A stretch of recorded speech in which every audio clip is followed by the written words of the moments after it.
یہ مبارک مہینہ جو آنے والا ہے، اس پیارے ایام کے اندر ہم نے کرنا کیا ہے؟ اس کا استقبال سب سے پہلے سچی توبہ کے ساتھ کریں۔ تنہائی میں بیٹھ کے اپنے اللہ سے اپنا تعلق جوڑیں، ہم کلام ہو اپنے مالک سے کہ اللہ، زندگی میں جو گناہ کر بیٹھا ہوں،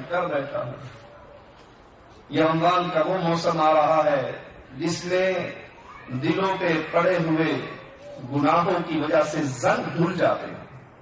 اللہ، میں اپنی زندگی کے سارے گناہوں سے معافی مانگتا ہوں، جو جان بوجھ کے کیے اس پر بھی معافی، جو انجانے میں ہوگے اس پر بھی معافی، جو انسانی بشری تقاضوں کے تحت ہوگے اس پر بھی معافی۔ سب سے پہلے اس کے استقبال میں توبہ کیجیے، گناہوں سے توبہ۔